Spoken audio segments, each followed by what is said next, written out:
Mother, mother, there's too many of you crying. Brother, brother, brother, there's far too many of you dying. You know we've got to find a way to bring some love in here today. Yeah.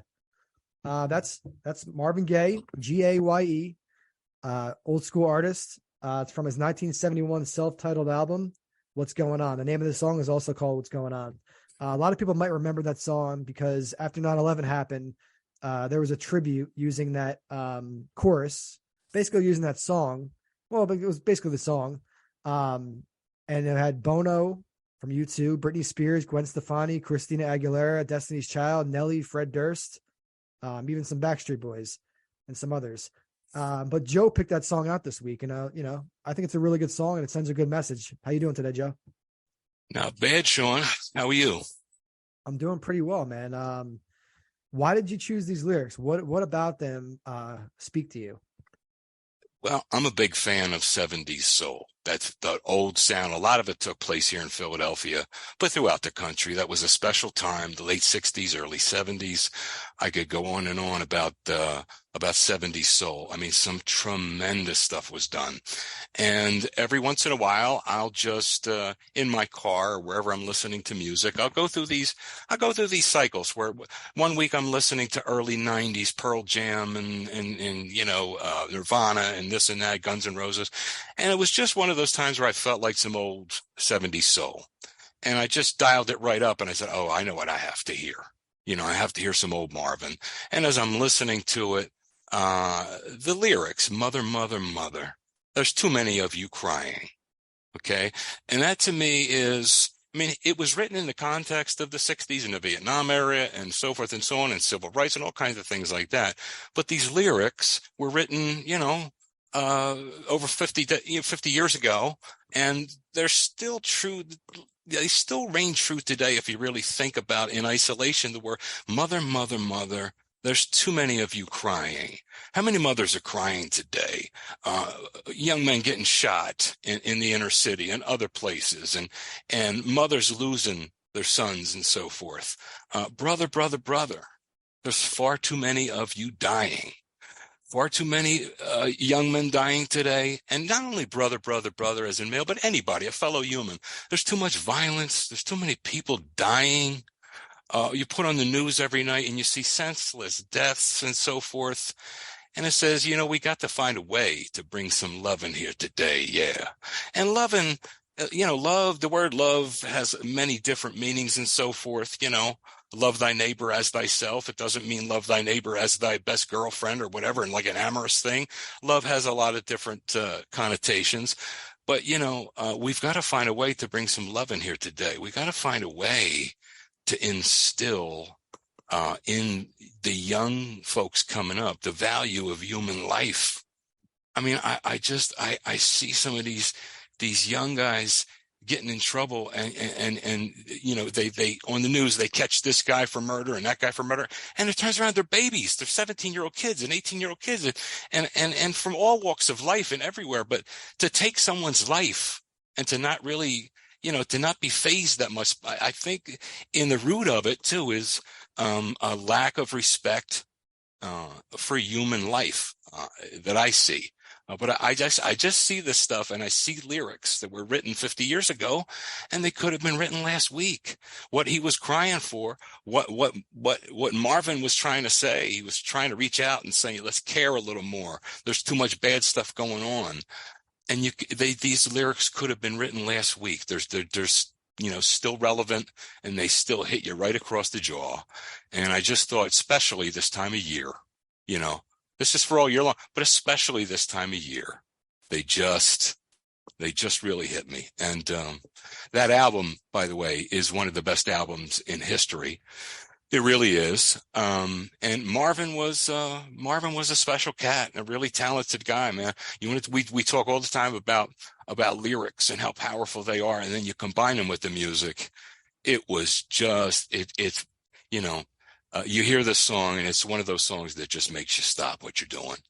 And that's why I did it. That's why I did it. So yeah, man. It is a good song. It really came on my radar after 9/11, because after 9/11, when they had that song with all those superstar singers, especially at the time, the people singing, like, you might not think Christina Aguilera is a big name now. You might not think Destiny's Child is a big name now. Well, Beyonce is. Nelly, he's not a big name now. Fred Durst from Limp Bizkit, not a big name now. Gwen Stefani, still kind of a big name. She's a host on The Voice. She's a judge. Bono, definitely still a big name. He's an all-time legend. Britney Spears, everyone knows her story. She was a superstar, and then she had some problems. Her family kind of screwed her over for a while with the conservatorship, where they controlled her money, and they made her seem like a lunatic who couldn't like handle her own life. But doesn't matter that the artists are not that big time anymore. What matters is at the time, those were the cream of the crop, a lot of these artists. And this is the song they chose. And right after 9/11, I guess, I don't know who chose it, but it was I think it was for 9/11. I'm reading right now.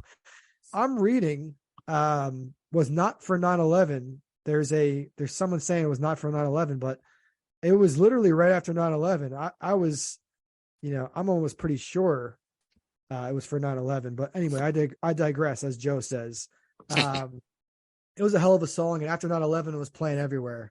They said it was recorded shortly before the 9/11 attacks, and then it was decided afterwards the song's proceeds would benefit the American Red Cross's September 11th fund as well. So I guess it was recorded before, but nonetheless, it became a 9/11 anthem type song. But no, I'm glad you chose this song, and I'm glad you switched up the artist a little bit. Because we the first couple episodes we went with like the classic rock artists. We've done some pop artists. Last episode I did Katy Perry, but I appreciate you bringing diversity into our song selection for sure, and putting that song back on my radar. It's another song that I did not have on my master playlist on Spotify. I added it as soon as you told me.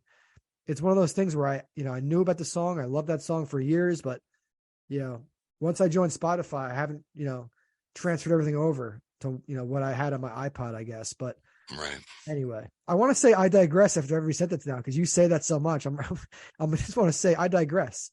There's nothing wrong with that. But speaking of too many of us dying, how about Franco Harris, the legendary NFL Pittsburgh Steeler, who passed away this week at the age of 72. Today, actually, December 23rd, as we're recording. I think it's the 50-year anniversary of the Immaculate Reception, that catch that he had versus the Raiders, coached by John Madden, where it was 4th down. The game was about to be over, and Bradshaw just threw the ball in the air, not even intended for Franco Harris. And the ball was deflected by Jack Tatum, the safety for the Steelers. And Franco Harris got it. Safety for the Raiders. For the Raiders, yeah. For the Raiders, okay. Thank you. It's okay. Obviously, because he's not on the Steelers, so I had to be the Raiders guy, but that's my bad. That's okay. So Jack Tatum deflected it, and there's a whole dispute over whether the ball hit the ground and whether it hit the receiver that Bradshaw was throwing to. But nonetheless, Franco Harris scooped that ball up before it hit the ground, and he ran in for a touchdown. And a hell of a play, and that's what he's remembered for. He made the Hall of Fame. He played about 13 years in the league. I think he made 9 Pro Bowls. He won 4 Super Bowls. He was inducted in the Hall of Fame in 1990. So he's an all-time player. And 72 years old sounds old to some people, but I still think that's an early age to die, especially for a guy who was a pro athlete. He's probably in great shape most of his life. Yep. But Joe, do you remember watching that? Did you watch that game live? Where were you? The funny thing is I was sitting down with my father and my brother in a little, we called it the rec room. You walk into the house, there's a little foyer, and you walk down 3 steps, and that was our TV room, or the rec room, as we called it. I was an 8-year-old kid, and we were sitting there, and I really didn't know too much about what was going on. I mean, I knew football, the basics, I was just starting to learn. And we're just sitting there watching that. And all of a sudden, we were rooting for Pittsburgh because this was, like I said, we were just young, and we figured, they're Pennsylvania and this and that. So we were rooting for Pittsburgh at the time. And we thought, that's it. It's over, and then we saw Bradshaw. And as soon as it hit the guy, we figured, that's deflected. It's over. There's no chance. And then all of a sudden, the cameraman, it's switches to Franco running with the ball, and the crowd's going crazy, and we're all sitting there with our jaws on the floor. But I'll never forget that. I will never forget it. Now, as time went on, I'm not really a Steelers fan, and to this day, I'm certainly not a Steelers fan. But I have to say, it's a funny thing. The Pittsburgh, and this is honest to God, the Pittsburgh Steelers, since their inception back in the early 1930s, they had never won a playoff game up until like the 1970s. They went all that time. They never even win a playoff game. They were about as bad as you can be for all those decades. And that play is what really started to turn everything around for that franchise. And I just have to say that with regard to Franco Harris, he was a class act, a hell of a football player. And I was actually saddened. I really was saddened, just as a guy, like, as a person. Someone dies at 72, like you said, in this day and age, that's kind of young. But I was sad because they're getting ready to commemorate this thing. This weekend, they're going to commemorate the anniversary. And, presumably he was supposed to be there and so forth. And some of the other people that were involved that are still around he was going to be there and be a part of this whole thing. And are you kidding me? 3 or 4 days before this, I just felt bad about the whole thing. What a sad turn of events. But much respect for Franco, and much respect for the Pittsburgh Steelers, because, they put together quite a run there. And what can you do? Sometimes you just have to tip your hat. But really, not only did it turn things around for the Steelers and start their dynasty, it was a big moment in NFL history. It really was. The Immaculate Reception. Yeah, and I didn't even realize that he went to Penn State, but he was born in Fort Dix, New Jersey. And Fort Dix, New Jersey is a place, because I played soccer growing up, and we had a lot of games at Fort Dix. They had, a lot of land there and a lot of soccer fields. I had no clue that he was born there. That's interesting, because Fort Dix is like a military base. So I'm wondering if his parents are military, but, I digress. So yeah, that's sad. It happened right before the 50th anniversary of the Immaculate Reception, but things happen in life, That's right. That's it. So Christmas is coming up. We previous episodes, we did Hanukkah, we did Kwanzaa. We like to include the key holidays around this time of year. We're not discriminating. I celebrate Christmas because I grew up Catholic. Joe, you celebrate Christmas. The thing about Christmas is, people think that he was born on December 25th, and that's why Christmas is December 25th. Right. But it really, I don't think his real birthday is December 25th. No. But nonetheless, it's commemorated. I think Christmas means Christ's Mass. Mm-hmm. But it's one of those things, Christmas is not necessarily all about Jesus. It's not necessarily all about religion. It's a cultural holiday too. You don't have to be Catholic to celebrate Christmas. You don't have to be a Christian to celebrate Christmas. You can be an atheist and still celebrate Christmas. It's open to everyone. The Christmas trees, the lights, the memories growing up.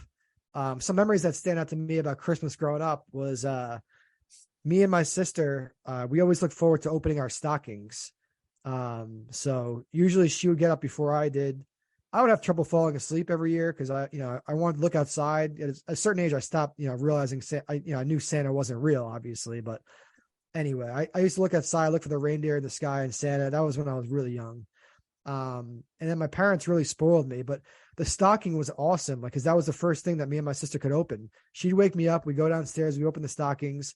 Then at some point we go upstairs and try to wake our parents up because my mom was always up all night wrapping presents. She waited to the last second to wrap those presents, but she got the job done. And she always made it believable that Santa was filling the stocking, that Santa was eating the cookies, that Santa was leaving certain gifts that weren't wrapped. Because I think the gifts that Santa left were the ones that weren't wrapped. So if I saw gifts that weren't wrapped, I guess Santa left out here.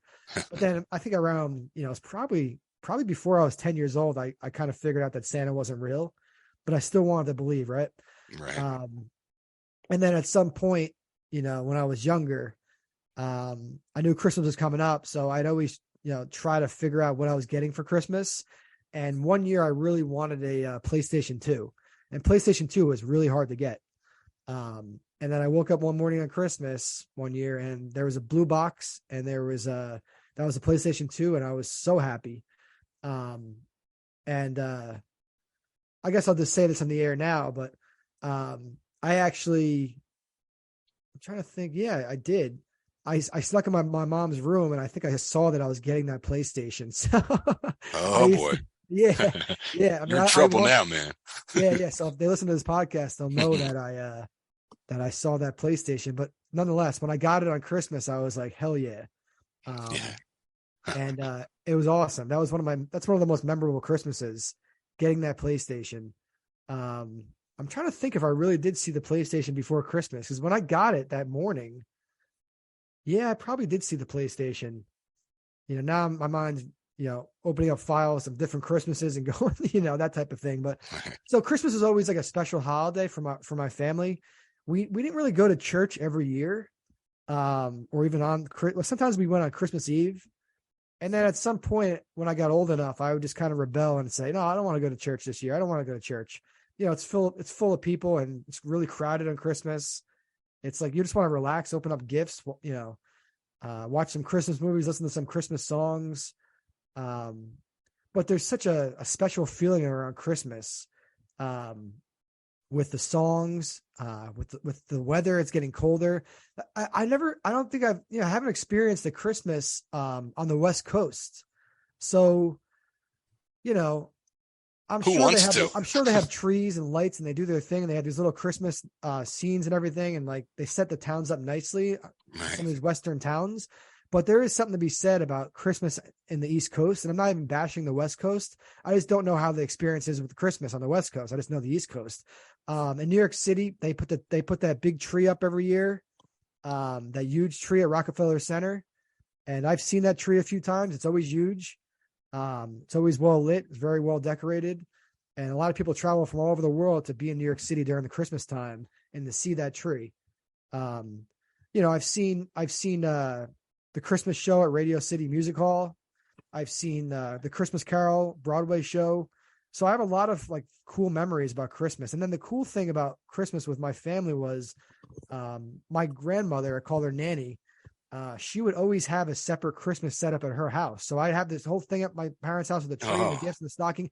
Then I get to go to her house and open another stocking. Yeah. And open even more gifts. So I had like 2 Christmases, and I was just really spoiled with a lot of gifts. There's no complaints from how my parents, spoiled me on Christmas. I really got a ton of stuff. And as I got older, it was one of those things, you start getting clothes, and then it starts getting less and less exciting. Yeah. What am I going to get this year? More clothes, that type of thing. But I love Christmas, and Christmas is renowned all over the world and celebrated by lots of people. Like I said, you don't have to be super religious to celebrate Christmas. And I don't even get offended when people say Xmas. They use the letter X, and they say Xmas to take Christ's name out of Christmas. I used to get, when I was, growing up, I used to get a little bit sensitive about it. I was like, oh, you're removing Christ's name, because Christmas is, he's the reason for the holiday. And now I don't really care. It's just people saying Xmas. They're not thinking about like Xing Christ out. They're just typing, shorthand type of thing. But Joe, what's your feeling? What are some of your memories from Christmas? What I remember mostly is just, when you're a kid, everything's magical. You have not a care in the world. And some of the things I remember every Christmas I would get, and I don't know what other things I would get. I'm sure I got other things, but every single Christmas on my list would be a brand new football.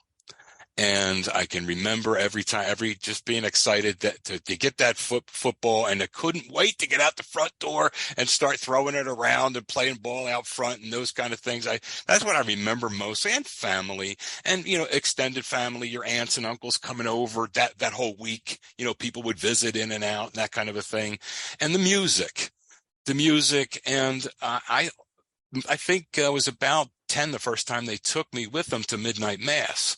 And that was pretty cool too. Because I'm like, wow, it's 12 o'clock at night and we're staying here. Yeah, I think I went to a midnight mass one year too. It was actually it's probably kind of a cool thing. I got to be honest.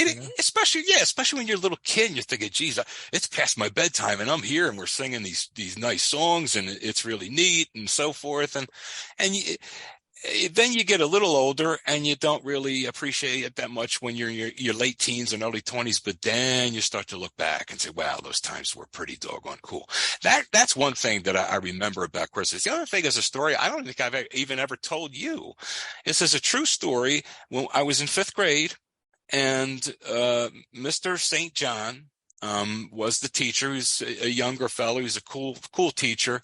And he wanted me and 3 of my classmates, Richie, Ricky, and Davey. I won't mention any last names, and myself. He says, do you guys want to go out and, this is back in, 74-ish. This is back before, I don't know if you could do it today, but he said he turned us loose. One of the kids brought a saw from home, and he says, "Go, you guys want to go out? You guys going to behave now, right?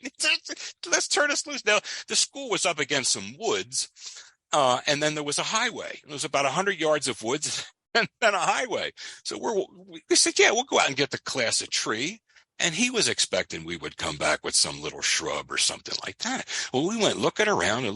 We get to almost near the highway, and it was some businesses that, this is the back. School was still going on during this? Yes, and he set us loose. And we went out the first day. We didn't come back with anything. And we said, well, we're working on it. There's one that we're working on. I guess he didn't really pay much to attention. Okay, you guys go out tomorrow. And what we didn't know it at the time. Sounds like a really responsible teacher. He gave you guys a saw and said, go outside. Just like I said, he was a great teacher. Everybody loved him. He was fairly new. And this was he's probably the cool teacher, right? He was considered the cool guy. Yeah. And he was 1974 now. It's a different ball game today. But anyway, we get out to Ricky. One of the kids, Ricky, said, look at this one here. It was pretty big. It's like, it was 20 feet high, maybe more. And he says, but look at it. It looks like it's frosty. It looks like it's naturally frosty. And we all looked at it. Yeah, it does have a different look. And we said, well, okay, it's too big. We said, but if we climb up there and we take the top 5-6 feet off, so we each took turns. We took a belt. One of the kids, Richie, lived about a stone's throw from the school. He went home and got one of his father's belts. So we each of us took turns. We'd go up there with a belt. And we climb all the way up with a belt. So we'd all take a turn sawing this until we get tired. And the other guy can. Long story short, we take the top 5 feet, 6 feet off the top of this tree. Okay, it falls to the ground. We drag it, through the woods, across the street, and all the way into the school, all the way in. And Mr. St. John said he knew there was a problem when he got wind of the 4 of us needing help to pull it through the doorway because it wouldn't fit. And he thought, oh my God. Well, it turns out it was a car dealership. And this was it was a 30-foot blue spruce. Okay. Oh, so what happened was we're all decorating the tree, and it's a beautiful thing. We're decorating with popcorn and all this kind of stuff. And all of a sudden, about half an hour goes by, and these 2 guys show up, and they look like they were ready to go absolutely thermonuclear. Oh, they said what they did is, these were the guys that owned the car dealership, okay? They followed the path of needles because it left it. He says he followed it all the way into I'll show you a newspaper article on it in the little township paper. It was a true story, Sean. And he followed the needles all the way into the classroom. This guy did. And he said when he got there, he was fit to be tied, but he said he saw all a bunch of little kids decorating the thing, and he said he couldn't do anything but just shake his head. But there were people that had to answer and this and that. Now, Mr. Saint kept his job and everything, but we were scared. We knew we really did it this time, and it was a big, And so it was in the paper. It was a small township paper, right? And so but nevertheless, it was a township paper. And it was the front page, little tree toppers and the big spruce. I'll show it to you sometime. That's amazing. And I feel like that should end up in a movie or a show at some point in a plot line of a Christmas episode. Cause I haven't seen something like that on TV or in a movie. That's friggin' funny, dude. And I'll show you and for years, and matter of fact, the article concludes with, "Oh, Christmas tree, oh, Christmas tree." And then he says, I'm paraphrasing, but he says, somehow there's going to be a twinkle in the little guy's eyes when they sing that this year, something like that. He made reference to, but it was a whole thing. And it was the car dealership's tree. Yep. It was a tall blue spruce or whatever it was called. Mm-hmm. And had they been using that tree every year as like their Christmas thing to decorate? Like, what was the purpose of that tree? Was it just on their lot? Well, therein lies the rub, because it was the back of the car dealership, and then it was back about maybe 100 feet or so. But it was still, what the guy said, and it came out in the article he said he was going to put a floodlight on it to accentuate it, So it was far enough away from the building, and it was close enough to the edge of the woods that we really couldn't discern. And it was the last thing on our mind. All we know is, boy, wait till everybody sees what we're going to bring back. This thing looks like it's naturally frosty, because we couldn't have told you what a blue spruce was, But that's the way as Ricky said, he says, it looks like it's frosty. I was like, yeah, it does. But it was a big to do, and it was something that stayed with us for years after that. To this day, if I run into any of those guys, it's one of the first things we talk about. And I got heckled for years. One of my dad's friends would call me Jingles, like for Jingle Bells. This could be in the middle of July, and he'd go, "Hey, Jingles." I mean, it was something that, it's something that stayed with us for a long time. It was just one of those things that was neat. But that's a Christmas I'll never, ever, ever forget. Have you ever seen the movie A Christmas Story? Because it's on every year on TBS. Oh, yeah. 24. That movie, I watched it every year. That and Christmas Vacation, the National Lampoons with Chevy Chase. Yeah. Man, those are great movies. And there's the scene where the kid gets his tongue stuck on the pole. That's double dog dare you. Yeah, he says. Yeah. But the story you just told sounds like something that could have been in that movie. It could have been. But Christmas movies. I mean, let's not forget Jimmy Stewart. Let's not forget. It's a Wonderful Life. Because the story is one of those things. It's like, imagine. I haven't seen it in a while, but it's like he sees his whole life and it's a horrible life. And then he realizes, like, he wakes up or whatever, it was all a dream, that type of thing. I'm like, I don't want to ruin it for anybody who hasn't seen it, because it's black and white, and maybe people listening to this podcast want to check it out, but it's a very good story. It's great. It's a fantastic story. And I didn't realize, but the first recorded Christmas celebration was in Rome, apparently on December 25th AD, which is after Jesus died, 336. So that's what they say in Rome. But another thing I didn't realize, there's a guy named King Herod the Great. And apparently, because they're trying to speculate when Jesus was born, between 6 BC and 4 BC, he tried to kill, I don't know how he knew, maybe, he tried to kill Jesus when he was a baby. So he ordered the death of all male infants under the age of 2 who lived in the vicinity of Bethlehem, known as the Massacre of Innocents. So if that's actually true, that's crazy. This guy was just having babies killed because they realized the Messiah was coming. So just kill any baby. That's another part of Christian history that really, these details really, you think about it, you're like, wow, those are some crazy times that actually happened, Yeah, that's another reason why I'm not so crazy about, some of these autocracies, that are trying to be formed again today. I like democracies and freedom, and let's not go backwards with that kind of stuff. But yeah, that's scary stuff. Do you remember having a white Christmas? They call a white Christmas is when it snows. Do you remember having white Christmas at all? Never. I don't remember. I don't recall. I really don't. Even growing up, I don't ever remember that happening. But the idea of it is really nice, The idea that you watch your programs and you watch your movies and watch your shows. I mean, I'm sure in New Hampshire and so forth, they have it all the time. But here, I guess there was one or two, but I can't remember any, Yeah, it doesn't look like it's going to happen this year.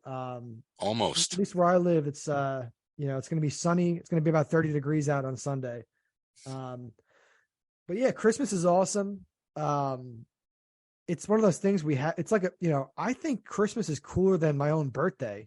Because my own birthday is just about me, it's just, and at this point, I'm 36. Nobody really cares about my birthday, but Christmas is always celebrated. And now I have a whole different perspective on Christmas being an adult. I don't have any children yet, but I have, younger family members who I can get gifts for and things like that. But as I got older, I realized it's all about giving. It's not necessarily all about receiving. Because when I was younger, it was all about receiving. What am I going to get? And then I think around 11, 12 years old, I started to actually buy some gifts for my family. And then I realized I love seeing the joy in their face when they open up my gift. They don't know what it is. Right. And it became harder and harder for me to buy them gifts as they got older, because it was do you want clothes and what can you fit into and this type of thing. And then I have all these different family members. So it's kind of frowned upon, but I do a lot of gift certificates because I know with the gift certificate, they're going to get exactly what they want. So people call it lazy and they think, oh, you get gift certificates, it's lazy, but I don't think so. I think getting gift certificates is perfectly fine. And it gives you the option to do what you want with the money, with the gift certificate, especially if it's for a specific store. You're basically telling them, buy whatever you want in that store. And that's an awesome gift. So, it is. Yeah. What about you? When you give gifts, do you get joy out of giving the gifts? Yeah, gifts certainly you do, and you hope you hit a home run. But like you said, you're not really sure, and no one's going to tell you. I saw something on one of the news programs the other day. They did some kind of a survey, and most people are in line with you. Most people feel that they'd rather give or receive a gift card, because if it is the thought that counts, it's like, here, I got you something. Oh, really? You got me something? Thanks. And not only that, I'm going to get exactly what the hell I want too. That kind of, So I think it was 67 or 68% of the public actually prefer gift cards throughout the whole thing. So yeah, that makes me happy hearing those results, because I'm a big advocate of gift cards. I mean, yeah, it's not for the person. They don't have this physical big gift that they can unwrap and see what the hell it is. But a lot of times you have to fake your excitement on people, especially when certain people get you gifts. You have to fake excitement. You're like, oh, I just got this nice random sweater. And you got to act like you're very you're like, yeah, man, it's enthusiasm. You got to fake enthusiasm. It's exactly. So with the gift card, it's always one of those things with, another cool gift that we're going to end Christmas for, in a little bit here. But one cool gift I got one year, I really wanted this cell phone, this new Verizon's, there are a lot of flip phones at the time. And my grandmother, my nanny, got me a Verizon flip phone. And I was just so hyped up. So looking back, the best gifts that I think I ever got, I mean, one year I got a Furby. There was a toy called Furby, which is the most popular toy and it was impossible to find. It's like that Jingle All the Way movie with Arnold Schwarzenegger and Sinbad. They're trying to get that toy that everyone wants. Right. The Furby was a toy. And then there was sleeping, snoring Ernie. So Ernie would snore. So I got that. So I got those cool gifts, the ones everyone wanted some of the years, but the ones that stand out to me is the PS2, the PlayStation 2, and the cell phone that I got. But I digress. I don't know, Joe, if you're keeping a counter and how many times I said digress this episode, but I think it's at 4 right now. But well, I feel bad, but I can't stop the way that I use it. I use it because it's appropriate. A lot of times I stray. So I'm sorry if it, through osmosis, you have it too. But no, it's cool, man. It's a good way to get yourself right back on track. Yeah. Yeah. It's my favorite phrase right now, but, so that's enough about Christmas, I guess. I mean, well, it's cool that, if you want to have anything more to say about Nativity or Jesus or anything, you're welcome to. I have two quick things I want to say about Christmas.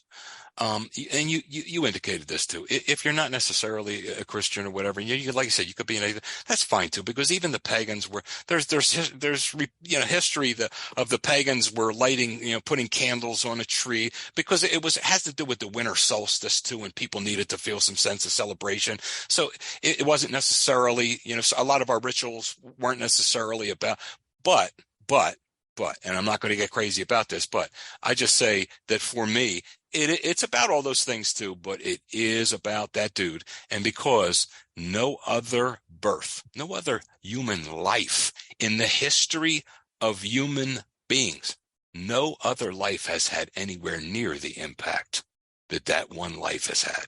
So the beginning of that life is significant, that birth. That's number one. Now, on a lighter note, you and I talk about Christmas music all the time. We talked a couple of weeks ago about some of our favorite. I'm a traditionalist. I told you, Oh Holy Night and Silent Night and all these kind of things.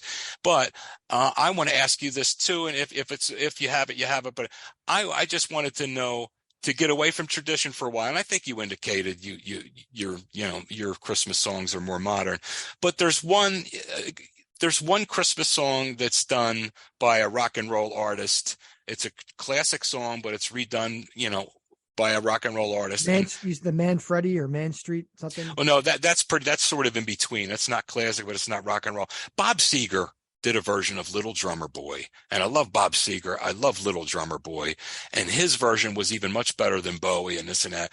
Bob Seger, Little Drummer Boy, folks, if you get a chance, check it out. It's too good, two awesome things coming together. So I was just want to get that in. Yep. So that actually kind of connects to our next topic. So this week, Joe, you chose the actor. You chose Joe Pantoliano. Hopefully I'm pronouncing it correctly. He was born in 1951. He's still alive. He's an Italian American. He grew up in Hoboken, New Jersey. Interesting thing I was reading is like some of his biography. His mom was a seamstress, but she was also a bookie. So I just picture this tough Italian woman in the 50s, in the 60s. She was also a bookie. Then his dad was a hearse driver and a foreman. It's like these, I love hearing the occupations of these, like the blue collar jobs of these people who were like, born in like the 50s and 60s. Their parents, because not everyone had the option to get truly educated. So they had these jobs, they had to make a living. So they figured out skills and, had careers and whatnot. But you chose this actor. I'm glad you chose him because I remember him a lot, mostly from The Sopranos. He's had such a memorable role in The Sopranos. But I say that your Bob Seger Christmas song connects to this because one of his movies, I'm sure this is in your top 5, is Risky Business. And that's my second, but I'll get to you. A classic Bob Seger song playing during one of the scenes where Cruz is like dancing in the house. His parents are gone and stuff. But I like that old time rock and roll. Yeah. What about Joe that besides having the same name as you, what's going on with this guy? Why is he so special to you, man? Joe Pantoliano. Okay. You and I spoke that we're going to do, of course, I could tell you my next actor is going to be one of those megastars. He's a giant, but in between those giants, we like to do. You sure that's not Ed Harris? No, Ed Harris is coming up though. Much respect for Ed. Okay. Good. And if you did check out that movie I was telling you about, I'm sure you'll see an example because he's one of our finest actors in the last half century. Ed Harris is. I look forward to our Ed Harris episode. No problem. So, but I digress. Okay, Pantoliano, also known, AKA, as Joey Pants. Okay. I always liked his work. He's been around a long, long time. He's one of those cats that you can forget about, okay, from time to time. But if you really take a closer look and dial in, it's like, wow, he's been around a long, long time. I wouldn't say he's super, super versatile, but longevity and the characters that he does, he's somewhat versatile. The characters that he does play, he always has a screen presence about him. And that's what I like. And really, I just want to go over. His voice is very unique, right? Yeah, you can close your eyes and like hear that, and you can almost identify him. He's from not that he has to be, but he's from Jersey. As a matter of fact, about 12 years ago, a neighbor of mine at the time, his brother was sitting down Atlantic City one night, just gambling a little bit, drinking a little bit. He was three stools away from Joey Pants. He was down there from Joey, So Joseph Pantoliano. Okay. My top 5. Okay. 5, The Fugitive. It's been a while, but he played Harrison Ford. Yeah. Played a deputy U.S. Marshal. A good movie back in the day. Number 4, The Mean Season, was back in 1985. He played a reporter. Kurt Russell's in that with him. Pretty good movie. It's been a minute since I've seen it, but I remember it being a great movie. This is where it starts to get a little tighter here. Number 3, this is a movie that I always thought was another one of these movies that I thought should have been bigger, than it was, but a movie with Robert De Niro, called Midnight Run. Yep, with Charles Grodin. With Charles Grodin. Grodin, and Charles Grodin is a unique character. I might do him the week after I do Ed Harris. I don't know. I'm gonna have to see. But he plays a bail bondsman, does Joey Pants in that movie, and the other two guys, the whole combination, that thing was fantastic. The movie's fantastic. Number two, you just alluded to it. It's a movie called Risky Business. That a lot of things started with that movie. He played a pimp. Okay. Also, there was a young lady that was just absolutely phenomenal, Rebecca De Mornay, kind of kicked her off her career, and it was this kid, Tom Cruise, that's his name. Okay. Really launched his career. But in that movie, Risky Business, when Tom Cruise is sliding across the floor, I like that old time rock and roll. And we didn't plan this either. I didn't know, I just kind of, but that was number two. And Joey Pants in that movie, he was a pimp. And it turns out he was a pretty decent guy at the end. Scene, I remember the scene when Cruz is outside the house, and Joey, and I'm gonna call him Joey Pants now. But anyway, I think his name's Guido in the movie. So Guido visits Tom Cruise's character, and he's like, "What's going on? Why are my girls here?" He's like, he's intimidating him. He's like, "These are my girls," because he's a pimp in the movie, basically. And then he says to Cruz, he says, "Never ever fuck with another man's livelihood." Right. And that was like, that's memorable. That is. And he played a good role in that. And he had all the gold chains. He had the whole thing going. This is listen, this is not only, it's special because of Jersey again, but you don't have to be from Jersey to dig this movie. It really was cool. It was called Eddie and the Cruisers, and he played a band promoter, a struggling band promoter. And Eddie and the Cruisers took place here in Jersey, the movie. The characters, there are a lot of Jersey references. One character says, yeah, Frank's still teaching down in Vineland. I meant to say Vineland, but he said Vineland, but the reference was to Vineland. A lot of Jersey Shore and so forth and so on. What I would say about Eddie and the Cruisers is he played a character called Doc. Doc was, like I said, the struggling band promoter, an eccentric character, really good. And the movie itself, the soundtrack itself, and is 1983 or 84, but I can remember there were at least two, maybe three songs that coming out of that movie, a month later, you could turn on the radio anytime, day or night, and catch one of them, on one of those songs. So the soundtrack from the movie was just tremendous as well. And it was just held a special place in my heart. It really did, because of the timing of it and the location, the Jersey and everything. And Joey Pants was in it. And it was just really cool. There's another actor we might feature on a future episode. Tom Berenger was like one of the stars of that movie, I think. Yes, he played the role of Frank, and I said this to you before. Well, I referenced it before. He played the role of a guy named Frank that was a teacher, an English teacher, but he went with the band for a while. And the main character said to him, he came up to him one night and put his arm around. They were drinking a little bit, and he says, "Hey, word man." Because that's what they called him, Word Man, Berenger's character, the English teacher. He says, you and I go together. You know what I mean? Words and music, they're inseparable. You know what I mean? He took his fingers and he crossed his fingers over and he says, words and music. You know what I mean? It was just one of those moments in the movie that it was really cool. But yeah, Berenger was in it. It was a tremendous, and there's one song, there are a couple, 3, 4 of them that are great. What was it? There was a song called Tender Years.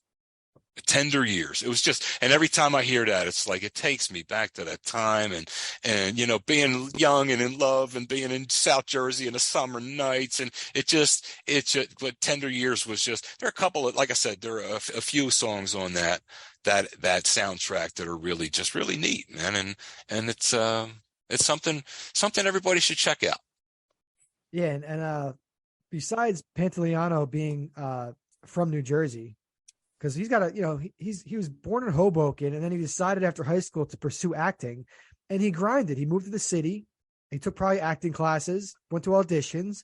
He worked as a waiter, a server in a restaurant, as most up and coming actors do. They, for some reason, the cliche is true. They work as waiters because, I don't know, it's a cash business and there's people skills and there's different things. And it's being working in the service industry seems to be a good thing for people in the art industry who are actors and musicians and such, especially if they're trying to get their career going.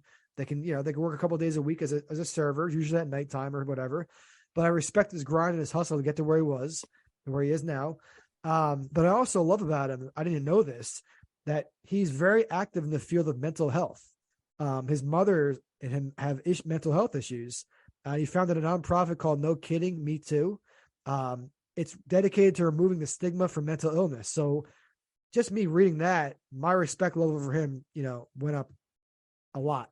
As did mine, because I've spent half my adult life, told you just before that I spent a lot of years and still I'm working back in mental health. And I wasn't even aware of that, Sean, until you just told me, and you and I talk about that, quite often. So that just raised my respect for him quite a bit too.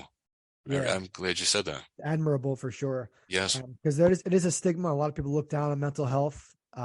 They will cut people out of their life immediately if they find out that person has a mental health issue. Mentally ill people suffer a lot, and a lot of them suffer silently. And having advocates out there, especially famous actors and people of influence, is definitely important. But I'm surprised you didn't say The Goonies was on your top 5. Never saw it. I know it's a big movie, but I can't say it's one of my top 5 if I didn't see it. So my best friend Matt, actually, when I was younger, he got me a shirt because there's a character in The Goonies, the little chubby kid, and he does something called the Truffle Shuffle. So for some reason, my friend thought that was funny, and he got me a shirt with the fucking little fat kid. It says Truffle Shuffle. It's from The Goonies. So I had that shirt for a while, but The Goonies is a classic movie. I'm surprised Joe, you really have to see The Goonies, man. I guess I might sometime. It just doesn't seem like my kind of movie. I'm telling you, it's a coming of age adventure story. And you can think back to when you were a kid and what it would have been like to go on an adventure like that. Okay. I think, especially if you like Pantoliano, but for me, Pantoliano, my top 5, Sopranos is, number 1. Sopranos is number 1 because I remember him from that. He played Ralph Cifaretto. He won an Emmy as outstanding supporting actor in a drama series all time. So Sopranos, we'll mix it up with movies and TV. If a person's in a great TV show, I think that should definitely be included in the top 5. We don't have to do, it has to be movies. It has to be TV. Right. We can mix them if we want. That's fine. Another one of my favorite movies is called Memento. He's in Memento, and Memento is an awesome story. It's like in black and white. It's about a guy who wakes up and doesn't remember anything. He can't remember it. It's almost like he has Alzheimer's, but he spends the whole movie putting together his what happened, how to get to where he was that day. And he starts putting the pieces together. And it's a really well-made movie. It's almost like a movie going in reverse. An awesome movie. But I agree with you. Fugitive's an awesome movie. Midnight Run's an awesome movie. Risky Business is an awesome movie. He was also in the Bad Boys franchise with Will Smith and Martin Lawrence. And trust me, Eddie and the Cruisers. He's considered a character actor, but if you want to call him a character actor, fine. But the guy's talented, He is, no doubt. So yeah, I'm glad you chose him because not every episode has to be these automatic home runs that everyone knows them. Our hope for the show is that people tune in and can take little things from what we say, and hey, check out that song. I'm listening to this song. Watch this movie. Check out this actor, and learn something, right? Yeah. We're not teaching a class here, but podcasts are educational and they're entertaining. And it's like you don't have to read a book. You're to listen to people talk, and it's like you're killing 2 birds with 1 stone. You're getting educated, but you're also being entertained. I love podcasts, but I'm hoping that some of the people listening could check out some of these guys, some of these characters, some of these actors, actresses, all musicians, and that's one cool thing that about doing this podcast. And I just want to tell you, my next one, Sean, I'm sorry to cut you off, but my next one's going to be it's going to be one of those just big heavy hit. But I haven't done one of those in a while. So I'm going to do, now my next one's going to be, I'm not going to tell you who it is, but I think I have a feeling. I think because the way you're describing it earlier, it's going to be a giant in the industry, and then I'm going to go back and do a B type of, maybe Ed Harris, maybe I don't know, but something like that, some kind of an actor like that. That's we say this every week, but if someone's just tuning in and they wonder that's why we reiterate this every week, our methodology with that. Whenever you're ready, I have a Snapple fact for everybody. So whenever what's your Snapple? Yeah, what's your Snapple fact today? My Snapple fact is number 732, and it's chickens. Chickens are the closest living relative of the Tyrannosaurus Rex. Ah, interesting. Is that because the little arms?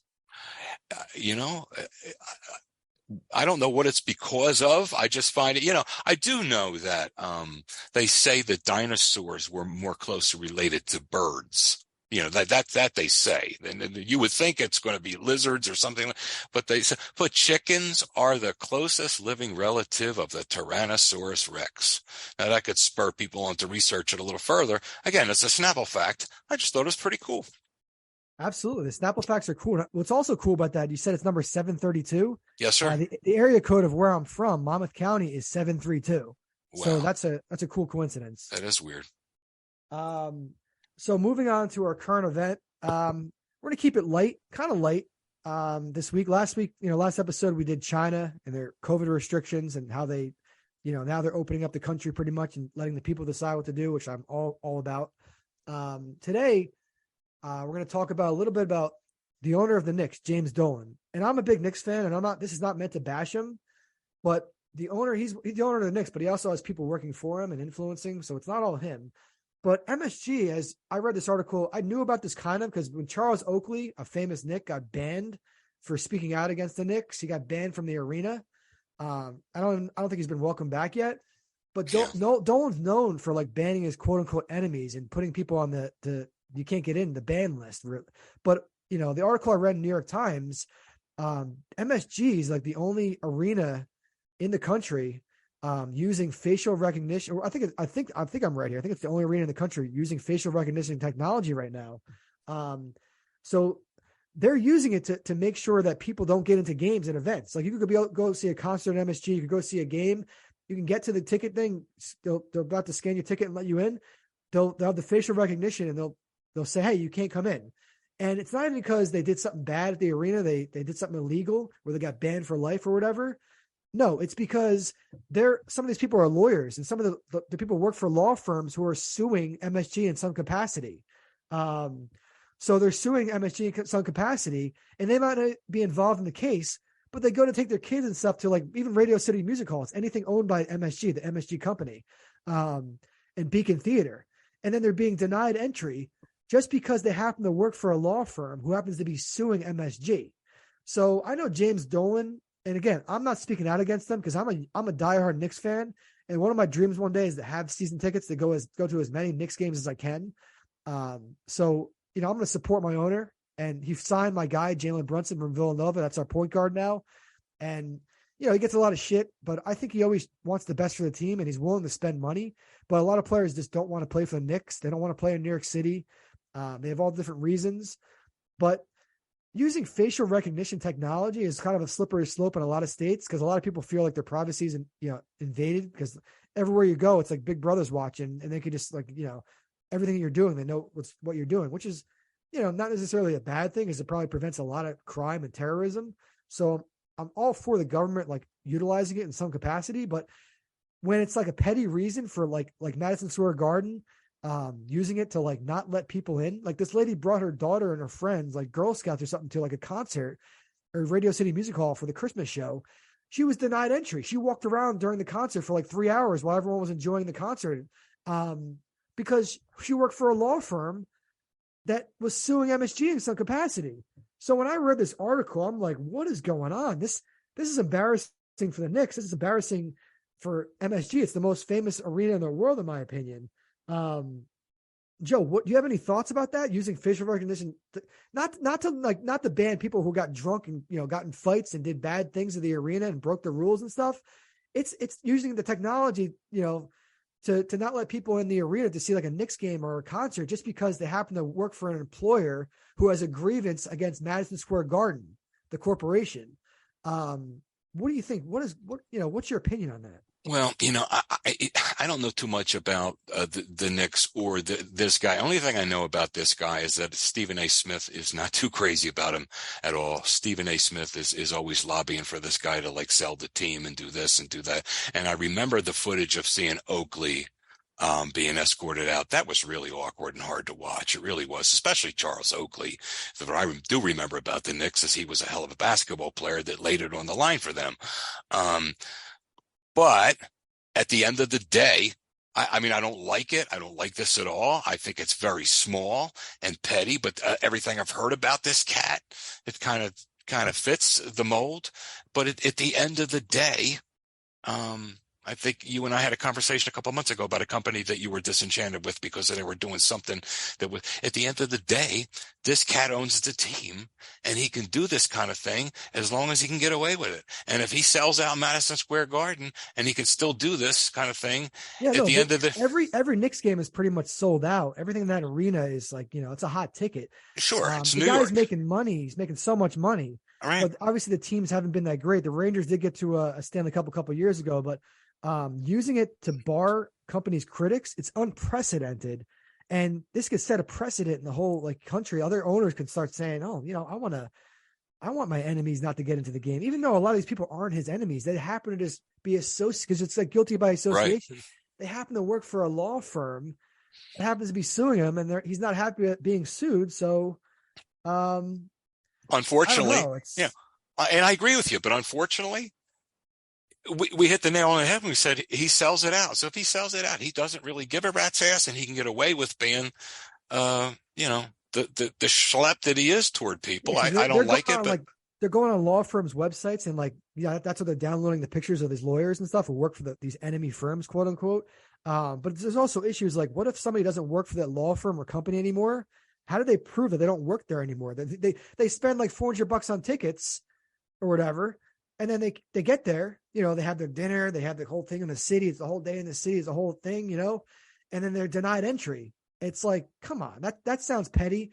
And if I could speak to Mr. Dolan, I'd tell him, I'd be like, this is really not a good look. And I have the utmost respect for him as a rich owner and taking care of our franchises, because I'm a Knicks fan, not a Rangers fan, but I'm a Knicks fan. And, I always think that he's always trying to do the right thing. And he's kind of taking a step back in terms of having, decisions on personnel. He's hired he's hired Leon Rose and Worldwide West to help out and get the proper management in place. And he's always trying to make the team better. He even had Phil Jackson in there for a while. So he gets a lot of crap, but he's always trying to make the franchise a winning franchise. He just gets a lot of crap because his antics, and some of his antics involve, unfortunately, things like this. And it just, come on, man. It's like, why are you banning? Because imagine it's his family member going to another state and they're going to like a Phoenix Suns game, and then they're about to go into the Phoenix Suns game, and they're like, "Oh, you can't come in. You work for so and so, and we don't like you. We work for McDonald's, and we only sponsor Burger King and Pepsi here. You drink, you work for Coca-Cola." It's like, it's going to set a crazy precedent if it continues in other arenas. It could, but I would think that most. I think this guy's the exception. I think most owners are going to. They're not going to be anywhere near as small as this guy is. But it violates a state civil rights law that prohibits wrongful refusal of admission to an entertainment venue. So I have a feeling all these lawyers are going to poke holes in this, and I don't know how long this is going to last. But come on, it just seems really petty to do something like that. Agreed. And I want to continue going to MSG, and I go to concerts there. I want to go to a Knicks game soon. So, Mr. Dolan, please, if you hear this, don't ban me. I still would like to go to the world's most famous arena.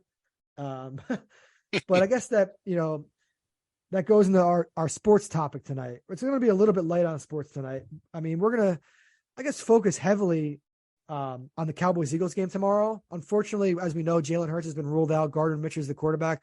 Before we talk about that, I want to spotlight a young man on the Commanders named Jeremy Reeves. Now, this guy went to a small college, South Alabama. He wasn't drafted, and in 2018, I think that's when he tried to get into the NFL. He was on practice squads. He was constantly cut. He never made the main roster. If you look at his history, it's like, okay, made practice squad, it was cut, released again, re-signed to the practice squad. It's a common story about a lot of people trying to make it NFL. But this year he's on the Commanders. He's a safety by trade, but he plays in the special teams. So he's getting playing time on the Commanders by playing in the special teams unit. And there was a video that really moved me to tears. of Ron Rivera, the coach of the Commanders, telling all the, the guys who made the Pro Bowl, you made the Pro Bowl. And he calls them into his office and he acts like he's going to say something bad, like they're in trouble or they're cut from the team. But then Jeremy Reeves comes in and he plays that little, Ron Rivera plays the role. He's like, I'm sorry to tell you. And he actually his body language is very disappointed, but then he tells him, you made the Pro Bowl. And Jeremy Reeves is at a loss for words. He starts crying.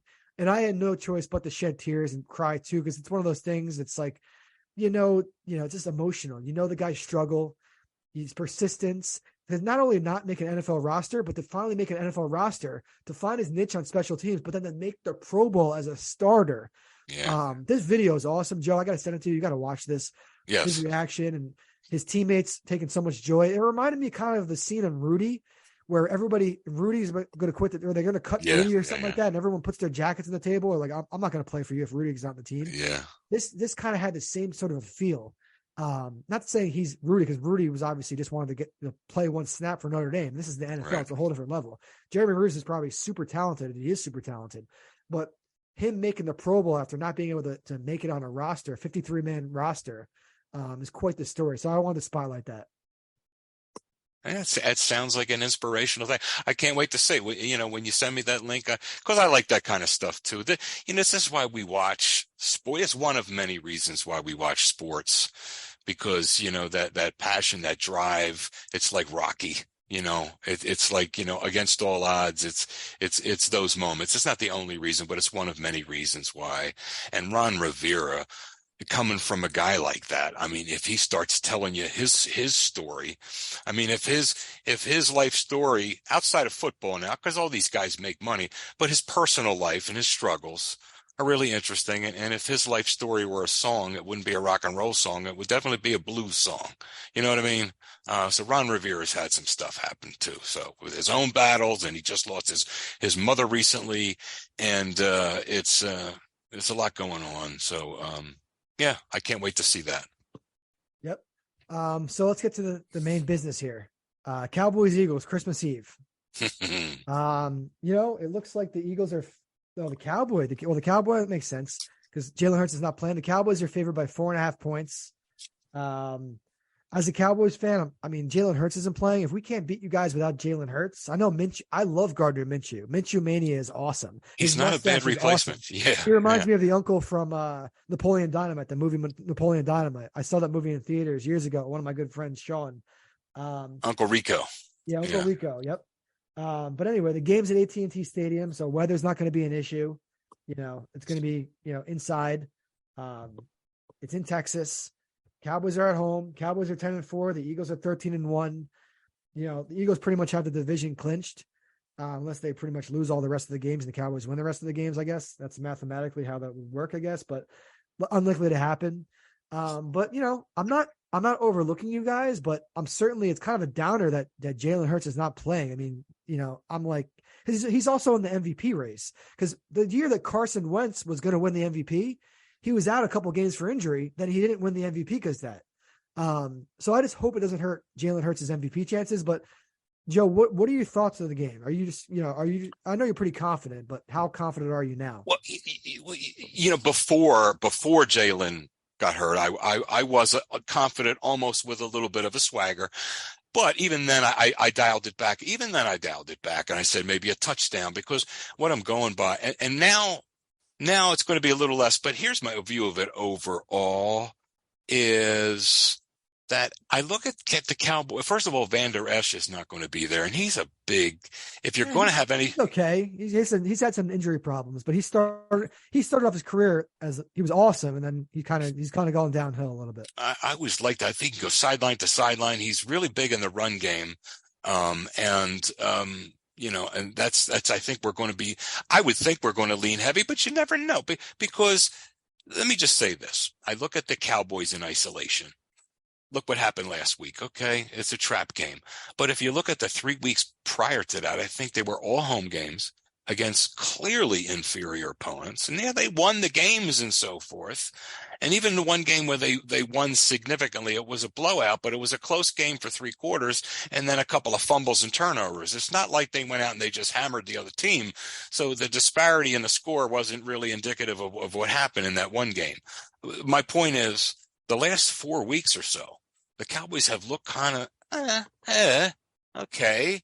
Well, I said this before. We play down to our opponents usually. That's a nice thing to say when things aren't going well, and it's a nice way to kind of, a couple episodes ago, we were kind of high on the Cowboys, man, and all of a sudden that changed just because we struggled to beat the Texans and then we lost to the Jaguars. But what exactly, I know you don't like Dak, you don't really like Dak that much, but it sounds like you really just think the Cowboys aren't even a formidable opponent. No, I didn't say that. But what I said was, and I prefaced this by, I said in the last 4 weeks, because before that, you're right. Before that, I was really concerned because it was a point where the Eagles hit this little bit of a mini lull. No, they tightened things up a hellin', but they were in the middle of that little lull, and the Cowboys were looking strong. And I thought at that moment in time, I don't want to play them right now because I had some concerns. Now, I still have concerns because here's at the end of the day, yes, the Cowboys have been wishy-washy the last 4 games,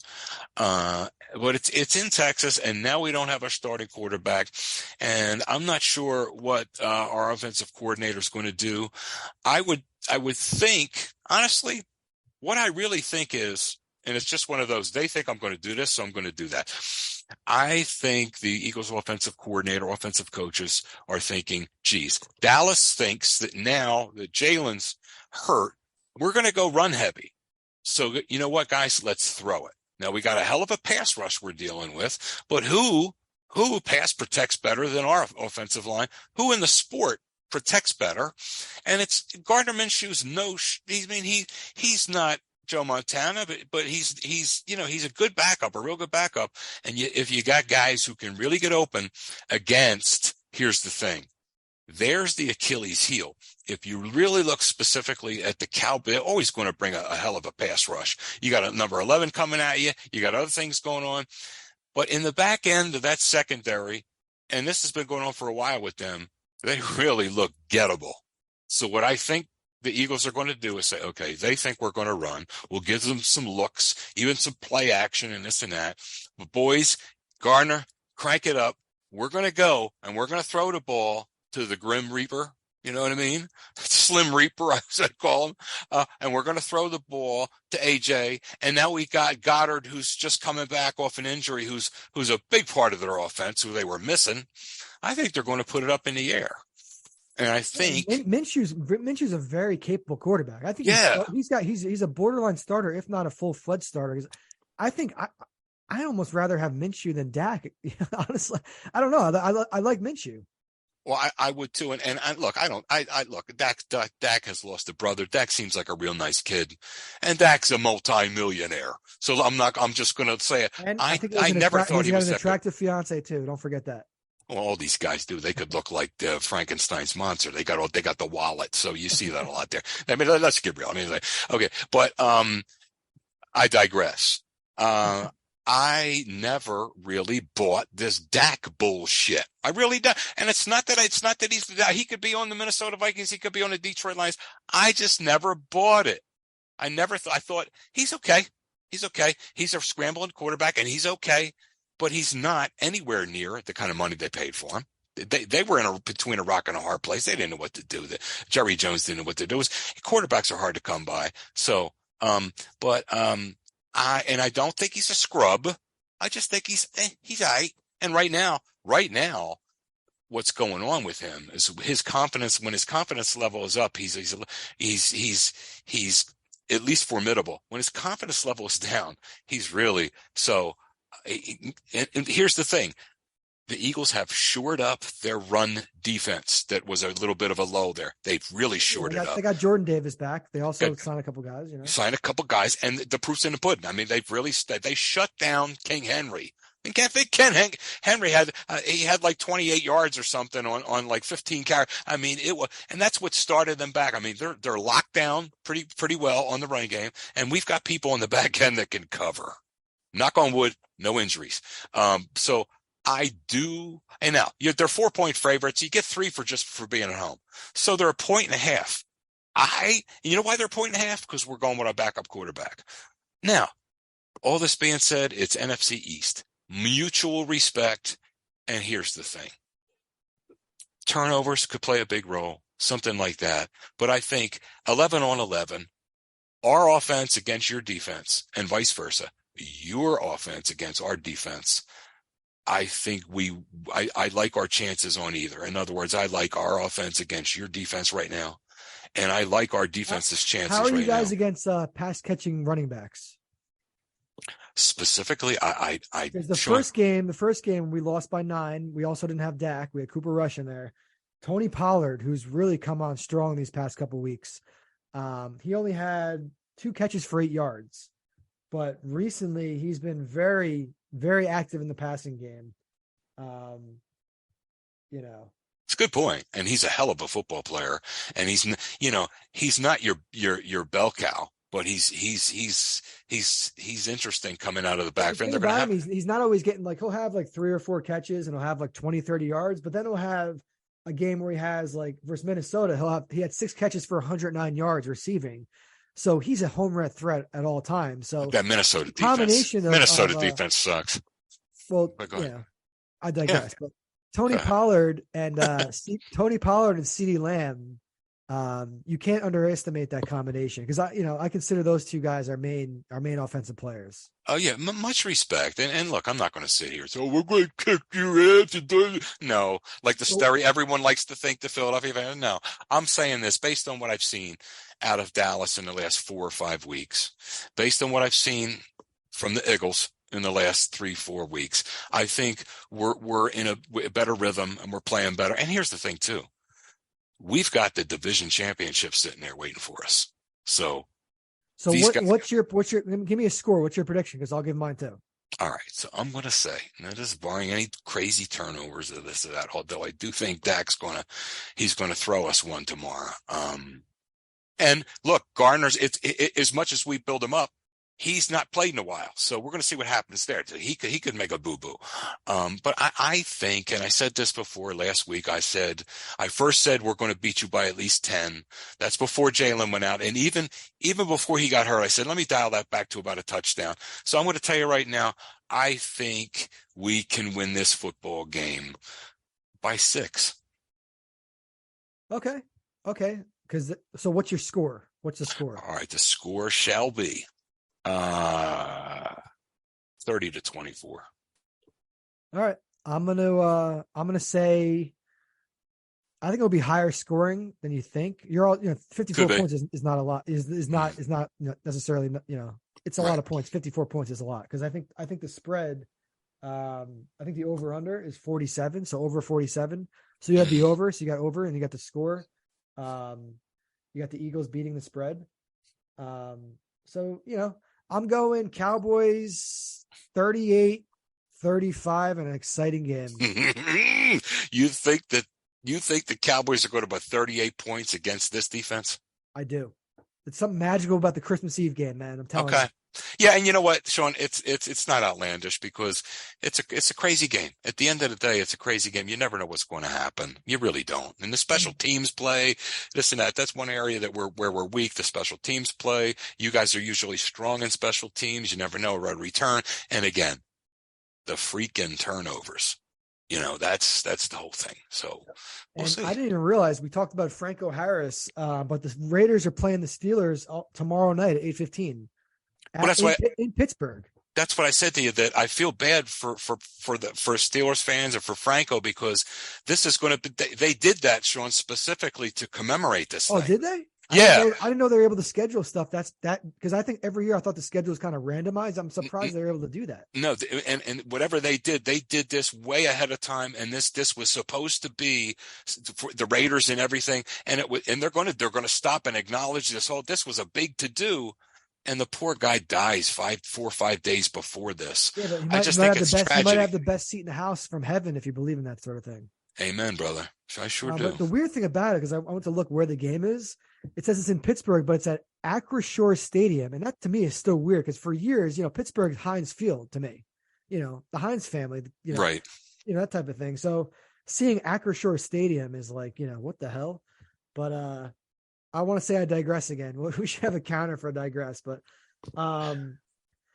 yeah, so that's football. It's exciting. There's a ton of games tomorrow because tomorrow is basically football Sunday. The majority of the games are tomorrow. I think there's only 3 on Sunday on Christmas.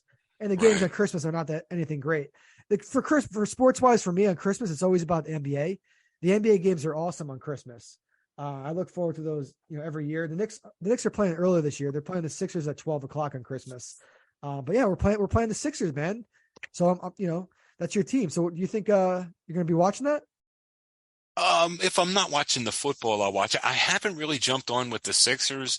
I mean, look, I love the Yeah, Sixers. we got your viewpoint last. I'm just wondering because it's Christmas. It's at 12:00. Football starts around 1:00, so you got an hour in there, kind of just to check out what's going on with the Sixers.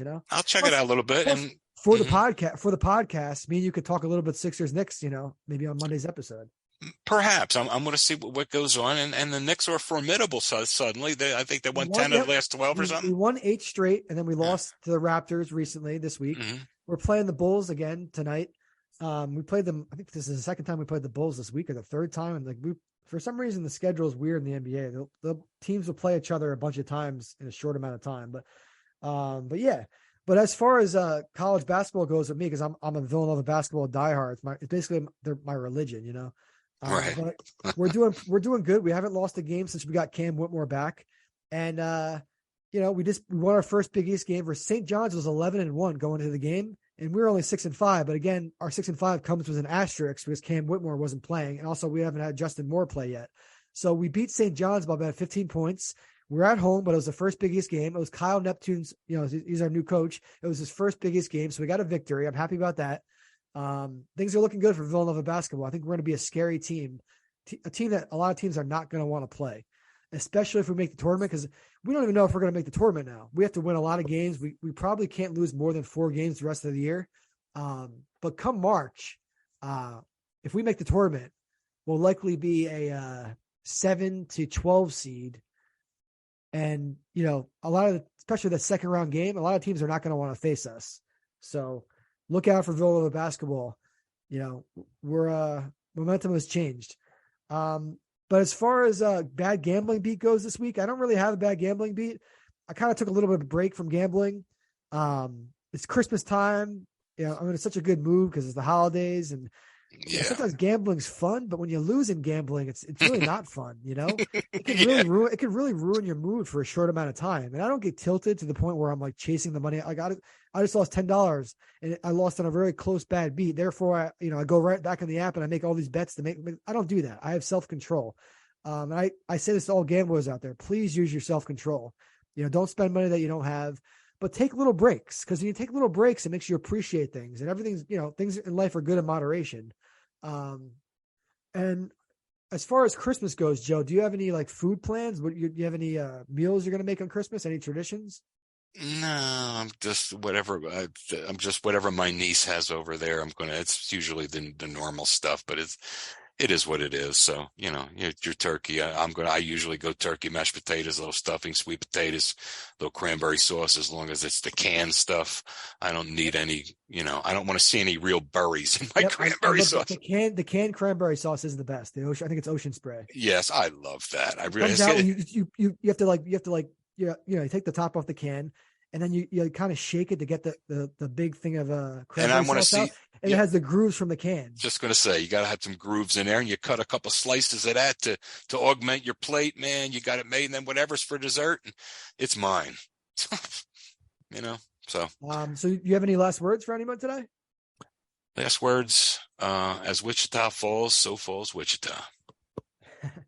Yeah, so I'm glad everyone listened to this latest episode. This is our Christmas episode, because Christmas is Sunday. We're doing another one probably Monday, so that will be out Monday night, probably Tuesday, or if we don't record Monday, we're going to do Tuesday, so it will be out before Wednesday for sure. Again, we're on Spotify, Apple, TuneIn Radio. The numbers are looking pretty decent so far. We only started in early November. Glad everyone's listening. Again, I'm on TikTok at Sean Review Stuff. I'm also on Twitter at SeanMatthew13 and Instagram at SeanMatthew13. Thanks for listening, everyone. Have a great holidays. Take care.